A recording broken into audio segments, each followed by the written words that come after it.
Welcome to True Crime Garage. Wherever you are, whatever you are doing, thanks for listening. I'm your host, and with me as always is a man that gets paid by the garage weekly, very weekly. He is the captain. You know crime don't pay. It's good to be seen, and it's good to see you. Thanks for listening, and thanks for telling a friend.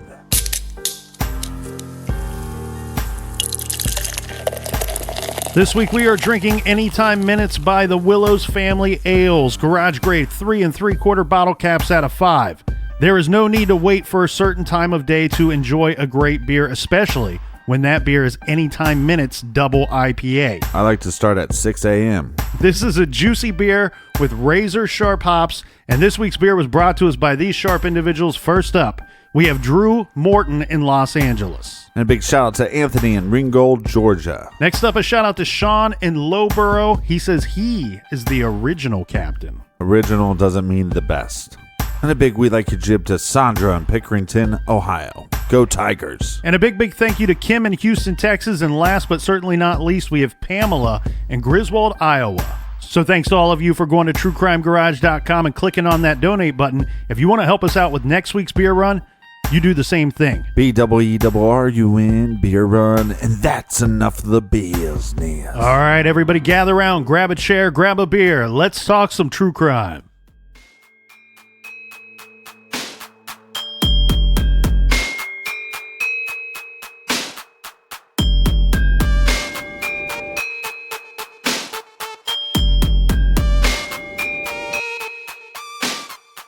Let's take a few minutes to talk about these poor little girls. Denise Miller was 10 years old and the only African-American girl at Camp Scott. She originally was excited to go to camp and sold a lot of cookies to help raise money, but became nervous just before leaving. A counselor that rode the bus to camp with her said that she was very quiet, and her mother asked if Denise could be allowed to call home the next day since she was very hesitant to go. Once she got to Camp Scott, we know Denise was homesick. Denise's father was a Tulsa police officer. Denise was involved in a lot of activities, including tap dancing, singing, and gymnastics.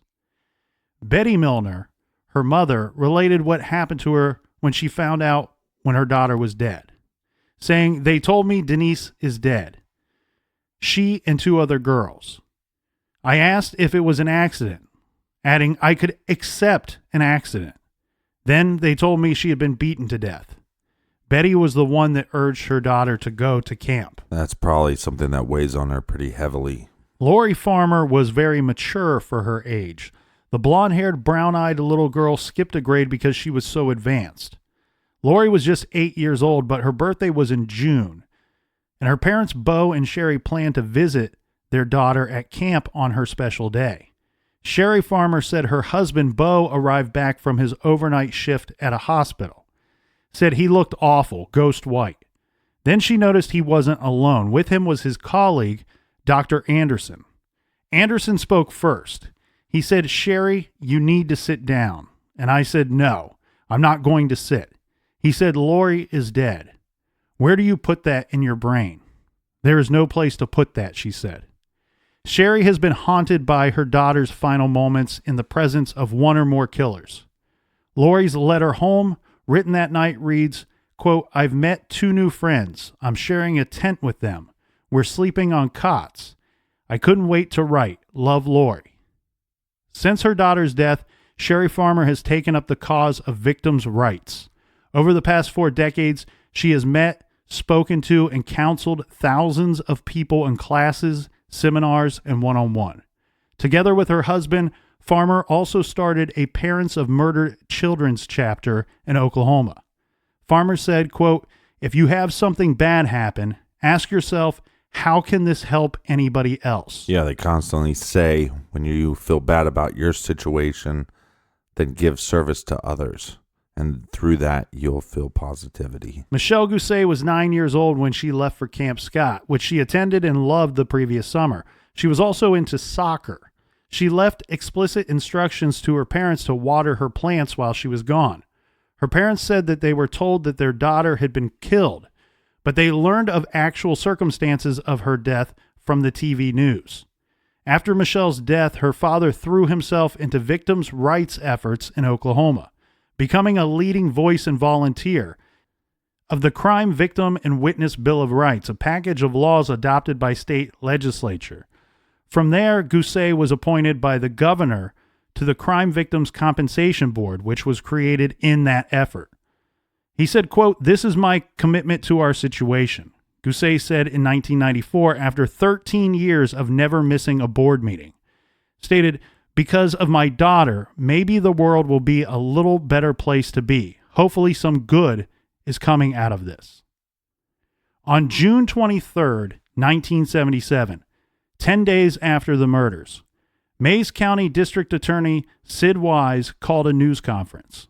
A suspect, he said, was being charged with the murders. This is 33-year-old Jean Leroy Hart, a Locust Grove native and Cherokee Indian. Hart was already familiar to authorities. A convicted rapist and burglar, he was a 2-time prison escapee and was on the run for 4 years since his second escape from the Mays County Jail in 1973. Well, it doesn't seem like he was so much on the run, but when he got out, he was kind of protected by the reservations. Well, his previous convictions, the sentences for which totaled more than 300 plus years. Yeah. He was now facing 3 first-degree murder charges, Wise announced. Wise said that items found in a cave close to Camp Scott were connected to Hart, who was believed to be hiding in the area. Well, yeah, Hart's mother lived roughly a mile from the campground, but there was also a cave that they believed that Hart was staying in. Yeah, Wise added that the Hart had the advantage in eluding law enforcement in that he was an expert woodsman and had many family members living in the area. And so the manhunt that would go down as the largest in state history began. The hunt for Hart, fanning out for miles through tick and snake-infested hill country, and involved a 600-person army of searchers and dogs and aircraft. Well, all they had to do is start sniffing to see if they could smell that piece of shit. A physical description of Jean Hart began to appear daily in media reports. He's 5 foot 10 inches tall, weighs about 220 pounds, black hair, brown eyes. It smells like Duke. In the days after the Hart was a suspect announcement, the atmosphere was emotionally charged, with hundreds of volunteers getting into fights and showing up armed and or drunk. American Indian Movement, the AIM officials, came in to make sure people didn't start just, quote, shooting Indians. The Oklahoma Highway Patrol Special Weapons and Tactics Team got involved, and by June 29th, 40 FBI agents had arrived. Despite Hart being a convicted double rapist, many in Mays County doubted Hart's guilt. He was seen by many as a scapegoat for the white establishment, a, quote, handy suspect. Yeah, well, this is bullshit anyways, because he escaped from prison. He raped and tortured women before. Then his community, the Indian community, claimed that, well, he actually didn't rape them and didn't torture them, that they were trying to escape from their husbands. Hart's mother told reporters, quote, "My boy didn't do it, and Sheriff Weaver wants to frame him because he don't like Indians." The idea that Hart was being targeted because he was an Indian struck a chord with many in the area, which had a large American Indian population. When Hart was charged in the killings, his friends and relatives, believing he was innocent, closed ranks around him. According to Someone Cry for the Children, Hart had 250 relatives living within a half-mile square area, and they were more than willing to help him.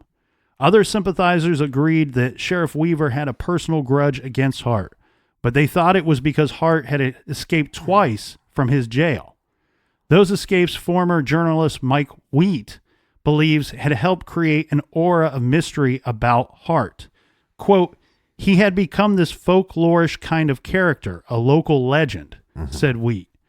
Hart seemed to be able to appear and disappear at will, Wheat said. Well, and I'm sure in that area and in that time, there's plenty of crimes that were not committed by an Indian, that an Indian person did the time for that crime. I'm sure there was some kind of racial bias there. But this guy, because of being able to escape from prison, he seemed to become a legend. People seem to actually believe that Hart was capable of shape-shifting, according to legend, an ability that some Cherokees may have. I have that ability. This, some believed, is how he escaped prison twice and continued to elude capture. Hart was also a local football star. He had excelled in high school and was considered to be of NFL caliber. Somehow he took on the reputation of a hero, which did not help investigators trying to get people to turn him in. So through the summer of 1977, agents used tracking dogs, ground searchers, and aerial heat-seeking equipment to hunt for Hart. It's like they were chasing a ghost. Or like Bigfoot. One of the agents, Harvey Pratt, a Cheyenne Arapaho, was a firm believer in American Indian mysticism. Someone Cry for the Children quotes Pratt as saying, quote, "The Indians in this part of Oklahoma believe that medicine men have medicine so strong that they can change themselves into birds or animals or give someone else this power." Referring to the shape-shifting or skinwalkers, as they may be called. Right. So when Hart was in prison, being a piece of shit being in jail for the rapes, he shape-shifted into diarrhea, and he slid right through those bars. Well, all of this just simply added to the mystique about Hart. And there were rumors that he was under the protection of tribal medicine men. This explained not only his elusiveness, many believe, but other strange happenings in and around the manhunt, like the deaths of 2 of the law enforcement tracking dogs. They were said to have been cursed by someone. Authorities they put out poison for the dogs. Well, the authorities became desperate, and on its front page, August 3rd, 1977, the Tulsa World addressed an open letter to Hart urging him to surrender. The letter included the governor's personal guarantee ensuring Hart's security and a fair trial, but this did not work. So let's talk about what led law enforcement to Hart. You've already brought up his previous convictions.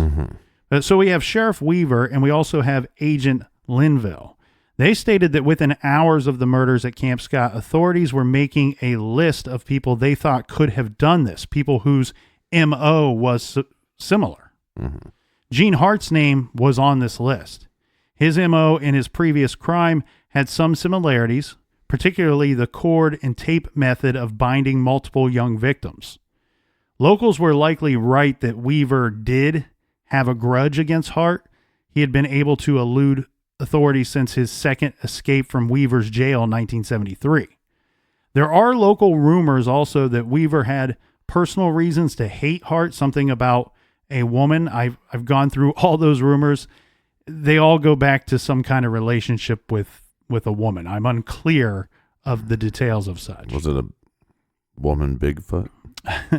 What we do know is that authorities investigating the murders checked with mental hospitals and prisons in the area for a list of outpatients and parolees with histories of sex offenses. On that list would have appeared Jean Leroy Hart's name, as he had escaped. The convicted rapist and fugitive whose mother lived less than half a mile from Camp Scott at the time of the murders. Of course, investigators checked out other potential suspects in those early days. They spoke with one guy who was living in his car in the area, but for whatever reason, they dismissed him. They spoke with, and I don't know if this is his real name, but this is the name given. Okay, with a man named Mike, a camper seen in the area who was caught stealing a hatchet and supplies from the Boy Scout camp the week before the murders.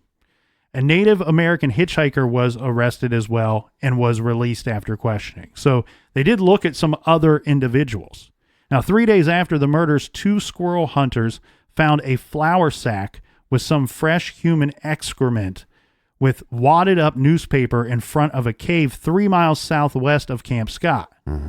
There were lots of footprints going in and out of the cave. One of the hunters got the eerie feeling that they were being watched at this time, so rather than enter the cave, the hunters contacted the highway patrol. Inside the cave and near the ruins of a cellar and foundation nearby, investigators found 2 tattered photographs of women, a roll of masking tape, and a piece of plastic garbage bag stuck to it. 2 pieces of newspaper, 1 pair of broken sunglasses in a beige vinyl case, a pair of gloves, a broken slingshot, and some women's underwear. The newspaper was the April 17th edition of Tulsa World, the same edition and section as the one inside the flashlight at the murder scene. Susan Emery, the Kiowa counselor, identified the sunglasses and the case as hers. The cave was located 100 feet from the ruined cellar and foundation of Jean Hart's childhood home. Tracking dogs from Camp Scott had also alerted to an area near a second cave. This is 2 miles from Camp Scott and overlooking the home of Hart's mother, where a farmer had reported seeing someone who looked like Hart a week after the murders. Now, did I hear this correctly that there was some dookie by the newspaper? Yeah, in a flour bag, I believe. Mm-hmm. Did they test this dookie? I'm being serious. Well, wouldn't they be able to tell you what kind of dookie it is? Is it human dookie? Is it dog dookie? Well, the reports are that it was human. Okay, but now could they link this to Hart? Could they say that it was this piece of shit? I don't know. Look, I went to school for computer, so I don't know how they would link that to Hart. Yeah, but in all that reading that you've been doing, wouldn't you be able to find out through all that reading if you could link shit to shit? Well, I'm questioning what test would be available to do so in 1977. The old shit test? Well, maybe back in 1977 they didn't have tests, but poop is rich with DNA, so they should be able to test that to see if at least that matches Hart, and then we'd know that Hart was used in that cave. Well, it was at this cave that investigators found a boot print that matched the boot print in tent number 8, and a hair attached to a bandage that was found to have the same microscopic characteristics as Hart's. And a third cave was found, 1 mile from the camp. This is on Jack Schroff's property. Cops were led to this cave by a young jail inmate, Darren Creekmore, who told authorities he met with Hart at this cave after the murders. In this cave, written on the wall, were the words, "The killer was here, bye-bye fools, 77-6-17. Investigators arranged to have the photos found near the first cave to be published in the local papers, seeking information on the subjects, and locals quickly identified them as 2 women who had attended a wedding in 1969. Investigators traced the photographs to Louis Lindsay, who had worked at a prison. Lindsay moonlighted as a photographer and developed his pictures in the prison's darkroom. He shot the 1969 wedding of prison workers' daughters and used a man named Jean Leroy Hart as his assistant in the prison darkroom, processing these photos. Mm-hmm. Hart could easily have printed extra copies and kept 2 for himself without anyone knowing. The evidence against Hart is starting to pile up. So, who is Jean Hart? Hart was a Cherokee Indian born November 27, 1943 in Claremore, Oklahoma. He was raised by his mother and barely knew his father. He was a C average student in school, but excelled in sports and was considered a local football hero. He married young and his wife soon had a child. They later divorced and she refused to let him see his offspring. In 1966, Hart was working for a Tulsa steel company. That is when he raped the 2 women. The victims, Joan and Barbara, were both 19, married, and pregnant. They were best friends since junior high school. As they were leaving a Tulsa club one night, a large Indian man, according to an account of the crime in Someone Cry for the Children, pushed his way inside their car brandishing a revolver. He locked one of the girls in the trunk, which he had lined with newspaper, while he raped the other in the back seat, making strange animal-like grunting or moaning sounds. The girl in the trunk had to listen to the whole thing. Hart then drove some distance and duct taped the girls' noses, mouths, and eyes and led them into the woods, where he raped and sodomized each of them while the other listened, petrified. He left them hogtied in the fetal position just like Michelle Gousset with nooses around their necks that tightened if they tried to free themselves, so clearly intending for them to die. Despite choking nearly to death, one of the women managed to free herself and then her friend. They stumbled to the highway and waved down a car. One of the women saw the rapist's license plate number, and both women identified this person as Jean Leroy Hart. The evidence against him, combined with the identification of both victims, led Jean Hart to plead guilty to 2 charges of kidnapping and 1 charge of first-degree rape.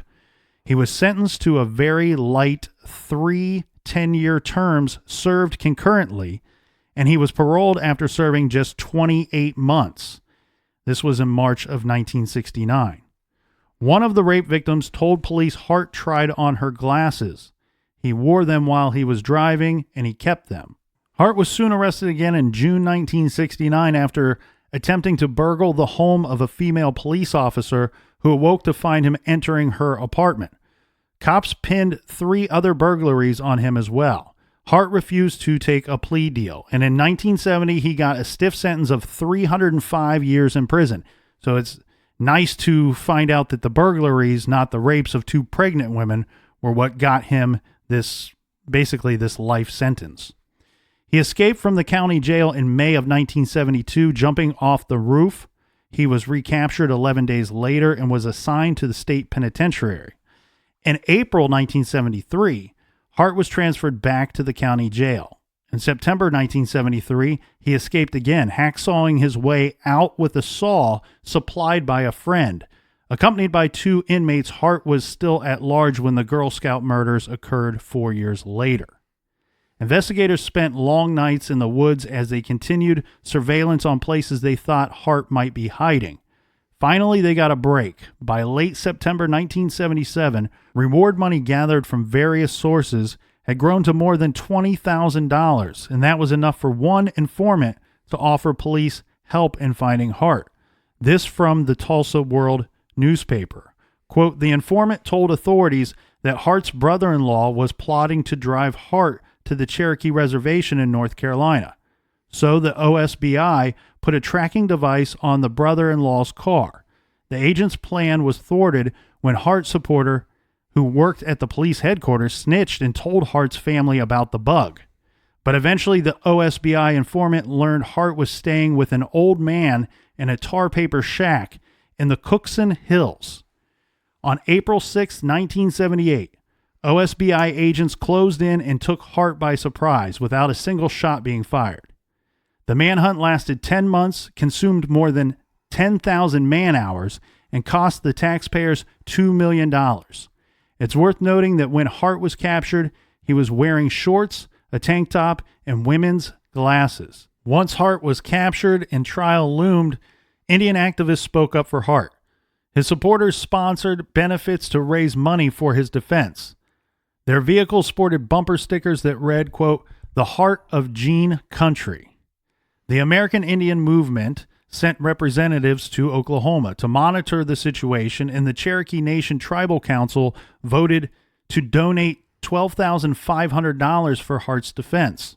Supporters wore T-shirts with slogans like, "Stop the Mays County Railroad." Right, because this guy is completely innocent of everything. Yes, hinting that Hart was being railroaded and set up for an unfair trial.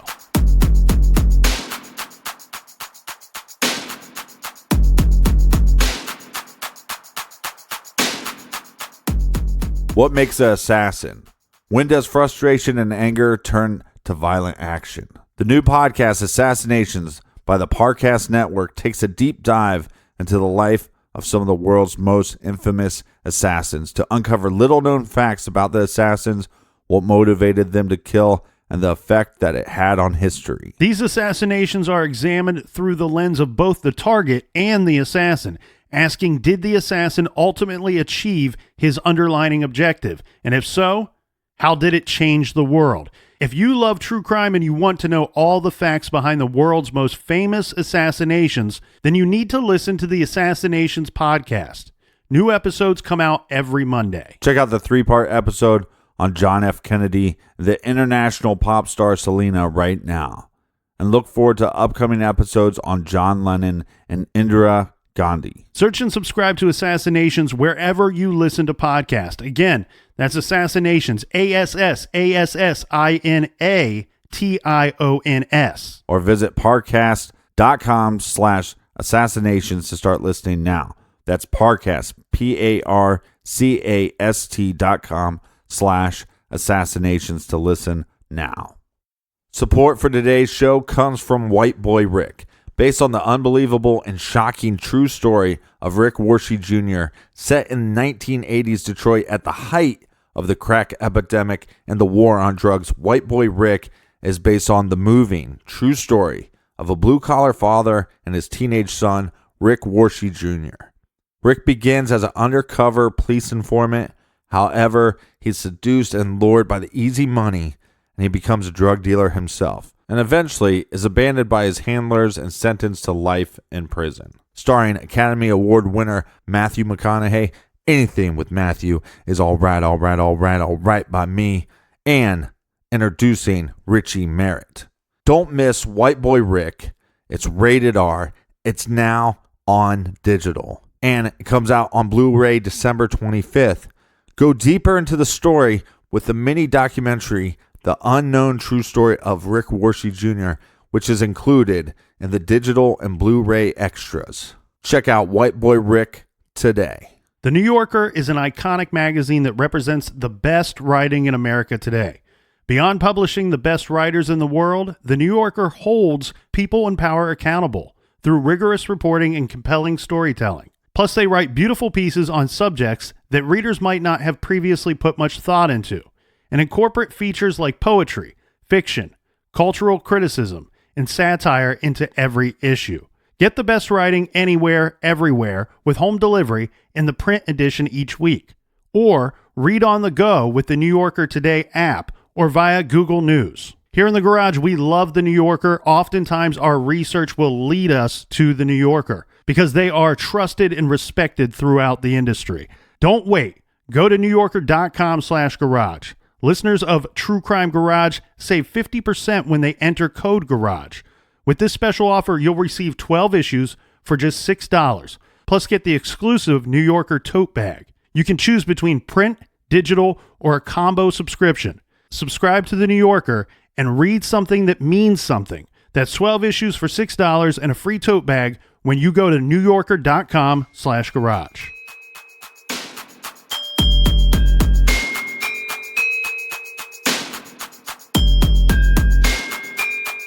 All right. Cheers, mates. Cheers, Captain. All right. Let's dive into the evidence that they have against Hart. Well, there was an overwhelming amount of circumstantial evidence linking Hart to the murders. Mm-hmm. So let's review this first. What links him to the deaths of Michelle, Lori, and Denise? Hart was an escaped rapist whose MO seemed similar. He targeted multiple young, vulnerable victims at once. He came prepared to the scene with materials to bind and gag his victims, and he used both rope and duct tape to do so, hog tying them with strangulation forms. Mm-hmm. He also had the ability to rape multiple times in quick succession. The evidence found in the caves was linked to Hart. The photos from the prison wedding he developed, a roll of duct tape that matched tape found at the scene of the murders, a roll of masking tape with a piece of plastic attached to it that had the end of the tape torn exactly matching the tape used to cover the lens of the flashlight. Right. The plastic also matched. Hart's co-escapee, Larry Dry, testified at trial that he and Hart had used the cave while living on the lam, and we know it was right next to Hart's childhood home. And then the newspaper found in the flashlight the writing on the wall taunting the police, the sunglasses belonging to Susan Emery, the women glasses. Yeah. Yes, the 9-volt flashlight that had been modified to emit only a thin beam of light. We also have an associate of Hart's that testified at trial that Hart had been known to modify flashlights in this manner in his burglaries. Furthermore, the newspaper at the cave was the same edition and section as found inside the flashlight. Hart was described by an associate as, quote, night blind, and he notoriously stole glasses wherever he went. Larry Dry testified that Hart stole glasses from homes he burglarized. The killer that night stole and discarded several pairs of glasses from Camp Scott and kept at least 2 pair that we know of. 2 pieces of evidence found at the shack owned by Sam Pigeon, where Hart was apprehended, were found to have been stolen from counselor and training Karen Mitchell at Camp Scott. This was a souvenir corncob pipe and a small blue hand mirror. Or was he building a snowman? Well, with all the stuff you were talking about earlier, I think he was building a shit man. But these items, the tricky thing about these items, Captain, they were found only upon a second search of the shack. Right. And this leads some people to believe that these were planted pieces of evidence. And that's what his defense attorneys at trial would point out. You know, that they actually straight up said these were planted desperately by the sheriff to frame Hart. Testimony at the preliminary hearing and or trial by people who knew Hart tended to implicate him in the murders. Larry Dry testified to Hart's penchant for young girls. And Jimmy Don Bunch testified that he was in prison with Hart after the murders, and Hart told him that he was stoned and was drinking wine for 3 days when he woke up in the cave all bloodied. And he was not sure whether he had killed those girls or not. All right, so this jailhouse informant / jailhouse snitch is telling us that Hart got boozed up, which it happens. For days. It happens. It's been known to happen. It's called binge-worthy. So he gets all boozed up. He wakes up in this cave. He's covered in blood. Doesn't know what he did. But again, this is kind of, I don't like these.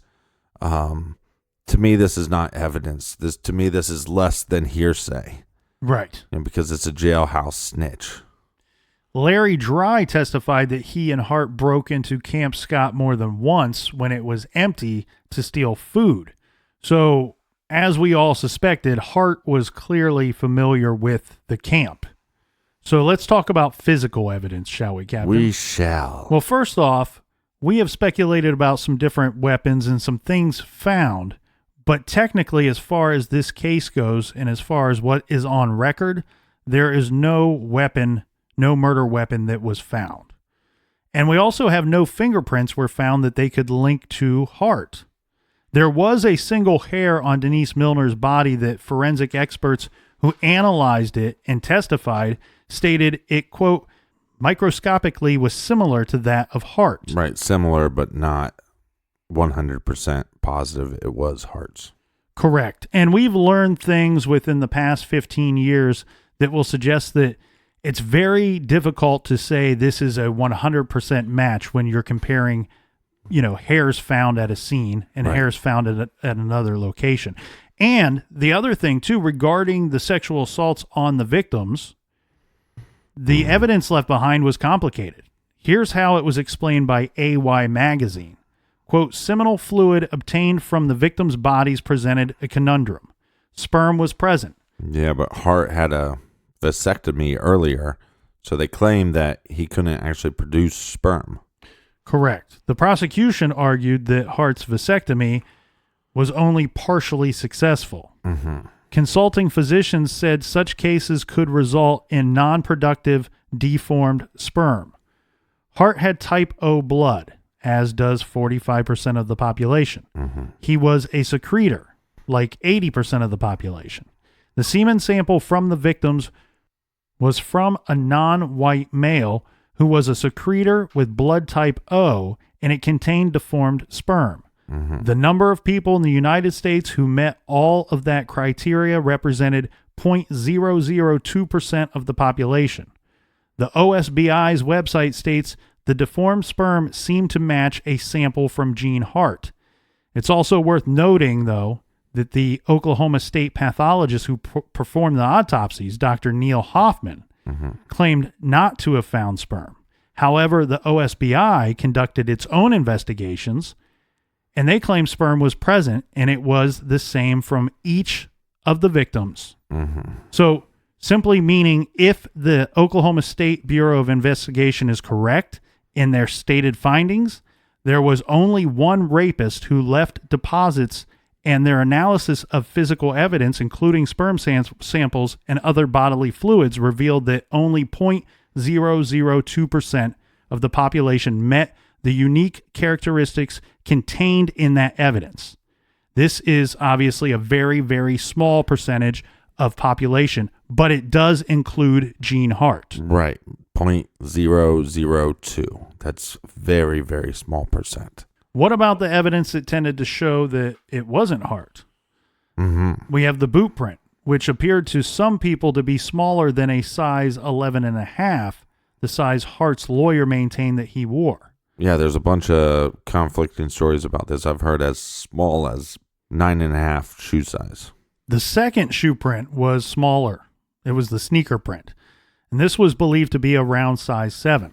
This obviously also does not fit Hart's size of 11.5. Mm-hmm. The flashlight contained one fingerprint, and that was not Hart's. But again, the flashlight, we believe, was stolen from the farm. No. We have the farm owner who says he could not identify the flashlight. That doesn't mean that it didn't come from his rather large property. Right. However, I think that one thing we can think about here is we know that Hart was known to burglarize many properties. Right. So it could have been stolen from anywhere. And anywhere. And that fingerprint doesn't mean that has to match the killer. Right. Or it could match the killer. That's the problem with this flashlight here. Mm-hmm. So the other thing, too, though, is why weren't Hart's fingerprints found on anything? They weren't found on anything in the caves. They weren't found on the flashlight. They weren't found on the duct tape.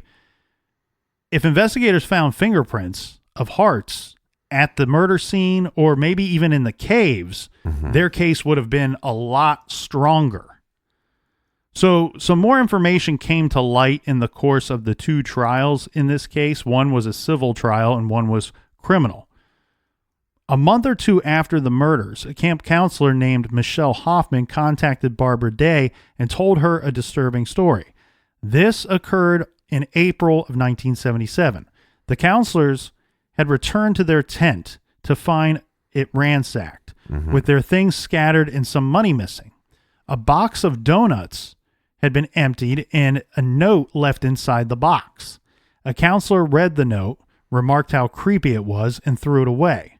So now she told Barbara Day that the note said something along the lines of 4 girls will be killed or we are on a mission to kill 3 girls. Mm-hmm. So we don't know or don't have any evidence at all about this note because remember it was thrown away. They didn't report it to the higher ups at the time, later stating that they believed that it was just a prank, so they dismissed it. Only after the murders did Michelle tell Barbara about it. But because of its seeming foreshadowing, this note has taken on almost mythical proportions. Well, they should have reported it because, I mean, frankly, it's bad enough that you leave that creepy note. But once you steal donuts, you cross the line. Well, the thing, too, though, that we got to keep in mind, no one can really even prove that this note ever existed.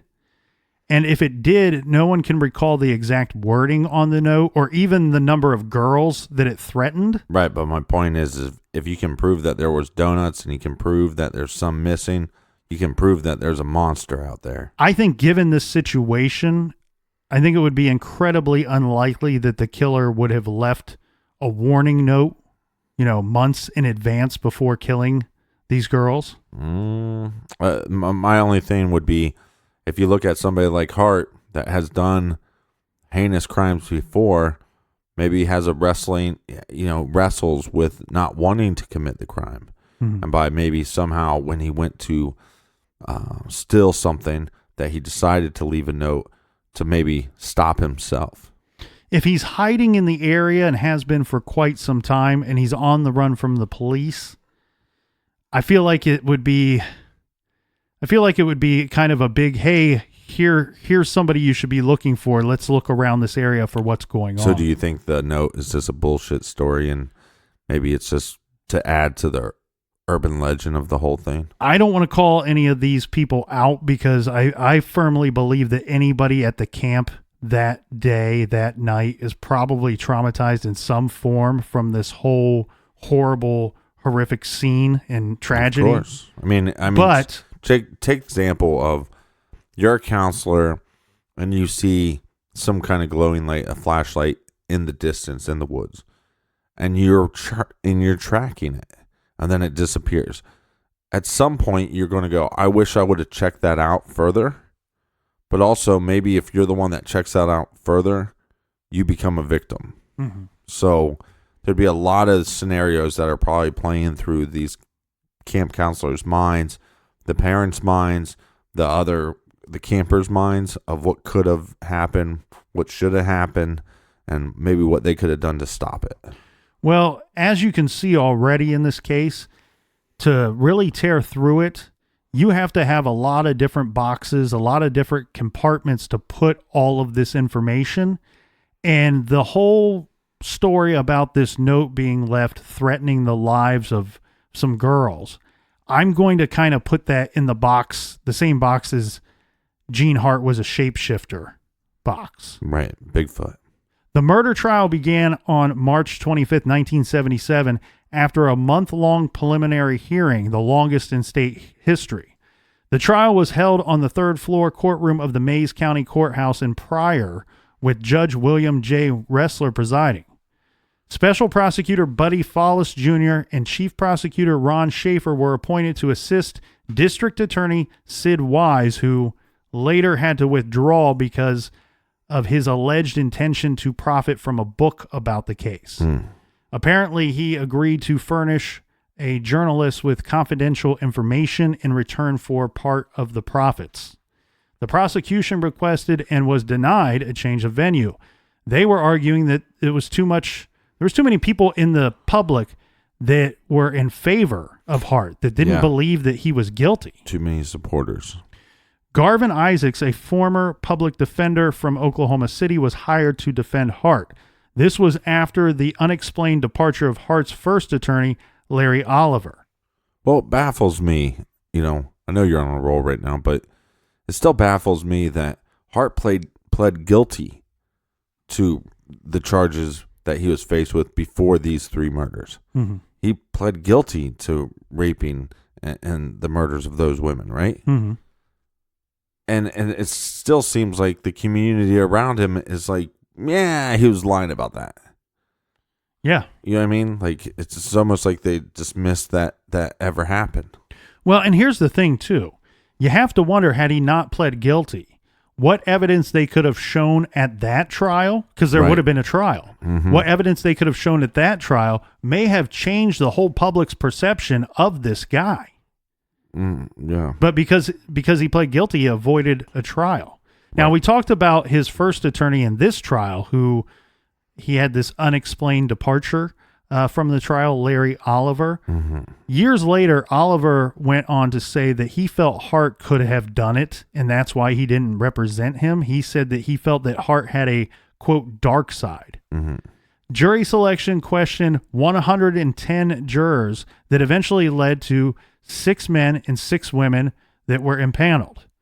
Not a single jury member was Native American, but Hart had the unwavering support of many in the community. In a sad note, one of the victims' parents remarked that when they entered the courtroom, they felt that they were seen as the enemy.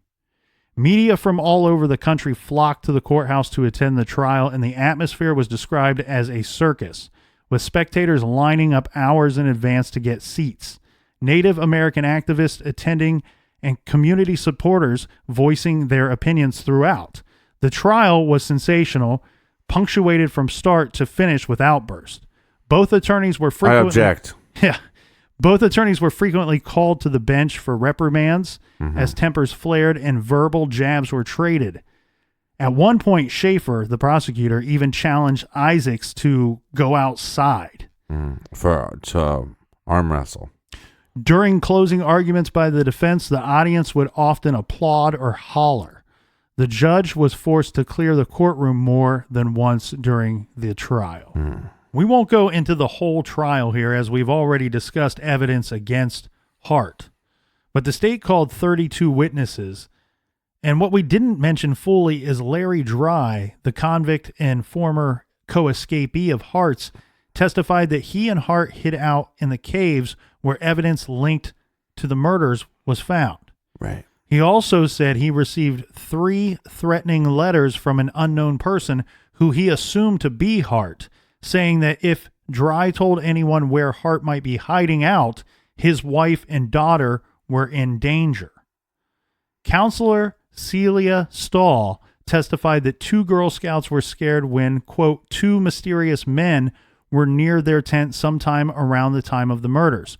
And Richard Day testified that he saw a tall stranger near the creek the day before the murders. Hart maintained his innocence throughout the trial.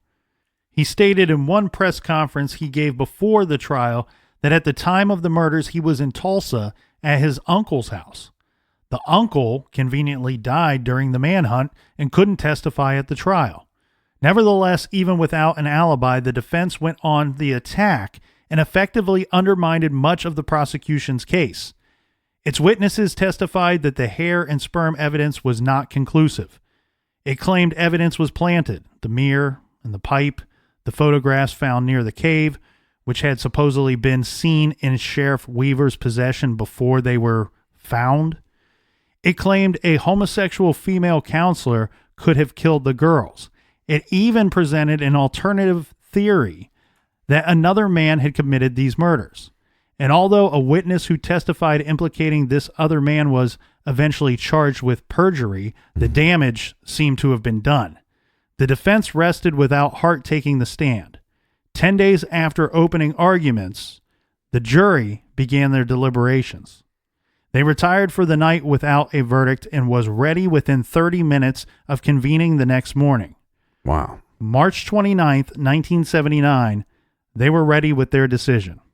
A unanimous verdict of not guilty was their decision. The courtroom erupted with cheers. Jury remarks about their findings included, quote, a reasonable doubt, and evidence wasn't there, and the investigation was a screwed up mess. Although some jurors indicated that they didn't necessarily believe Hart was totally innocent. One juror told the Tulsa World that all 12 had agreed after only 5 minutes of deliberation that Hart should be found not guilty. It wasn't any one thing, they stated. There were too many loose ends. Too many things didn't add up. In an Associated Press interview a year later, they quoted in the Tulsa World, juror Leela Ramsey said, "None of us knew whether he did it or did not do it. We were shocked that they didn't have more evidence than what they had. Or maybe, as Buddy Fallis suggested post-trial, it was the fact that Hart was headed back to prison anyway to serve a 300-year sentence, which wasn't admissible, but which the defense let slip in front of the jury." Oh, what a party foul. So the jury knew it could acquit, and Hart, if in fact he had done it, he still wasn't going free. So it arguably didn't matter what the jury said. Prosecutors cried, shocked, and left in disbelief at the verdict. They felt they had their man, Right. And they thought that they proved his guilt. 20 years later, when the O.J. verdict came down, 2 of the murder victims' mothers said of Hart's trial and that of O.J. Simpson's trial, "You would be absolutely shocked at how many similarities there were in those 2 cases." Sherry Farmer told an interviewer the alleged planting of evidence, the race card, all of that was played. Betty Milner said watching the O.J. Simpson trial was like it was happening to us all over again. Simpson's attorney, as we all know, the late Johnny Cochran, he talked about a bloody glove when he said, "If it doesn't fit, you must acquit." Garvin Isaacs foreshadowed this 20 years earlier, referencing the bloody boot print that was allegedly not Hart's size, saying, quote, "You can't shrink your foot." Right. According to reports, the Hart jury was not allowed to hear evidence regarding Hart's previous rapes. Prosecutors and law enforcement who carefully pulled together the case against Hart weren't able to recover from what they called a gross miscarriage of justice. Yeah, but the difference in this case is, look, OJ, when he was found not guilty, he walked free. In this case, when Hart was found not guilty, he was going to spend over 300 years in prison. Right. So there's a big difference there. And you can't tell me that the defense didn't let that slip on purpose. You know, the jury was not supposed to know that, because remember, prosecution was not allowed to present his previous crimes of these rapes that he had committed. Well, and think of it this way, though. The jury took 30 minutes, right? 30 minutes the second day. Right, but my point is, by that second day, somebody could have said, hey, look, go home and sleep on it tonight, but it doesn't matter if he's found innocent or guilty. He's going away to prison for over 300 years. If you think in those terms, then what does it matter if you rule him guilty or not? Right. And I think that's the big argument that's presented here, because you have this simple fact, okay? I'm asked as a juror to determine beyond reasonable doubt, you know, that this guy killed these 3 girls. Well, they didn't really prove their case beyond a reasonable doubt. I think it was a bit stacked against them that they didn't have the technology at the time, possibly. Right. We'll get into some other alternative theories here later. But this simple situation of, well, I have this little part of me that says he might not have done this. Okay, well, if we say that he's innocent, all right, if we say he's guilty, okay, he's going to serve life sentences, right? He's already facing a life sentence. If we say he's guilty and he actually didn't do it, then the real killer or killers are getting away with murder. Right. They will never be apprehended, likely, for this case. But if we say he's innocent, we got nothing to lose other than we can't try him again. Right. He's already going away. In the 18 months following the verdict, 22 OSBI agents quit. They quit their job. Ted Lemke, OSBI inspector, he unprofessionally, let's say, commented publicly that there would be no further investigation and they might as well close the case because the jury, quote, turned loose the man who committed the murders. Interestingly, after the trial, the parents were returned the items of clothing from their dead children, what they were wearing that fateful night. This a clear indication that the investigation was effectively over. Right.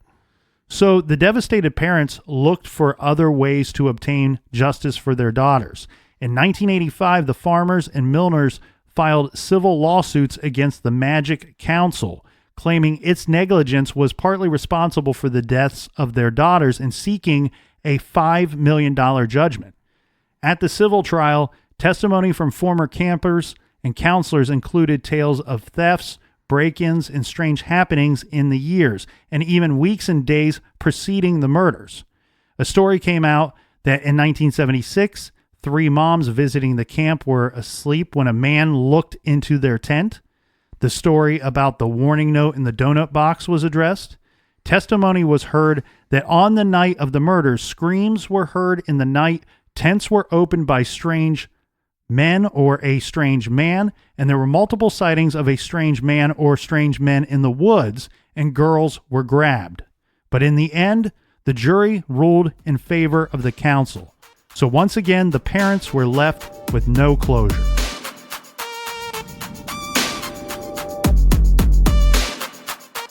For all of our old episodes, download the Stitcher app, and it's free. And check out our bonus show on Stitcher Premium. It's $5 a month, and you get every show that's on Stitcher Premium for just that $5 a month.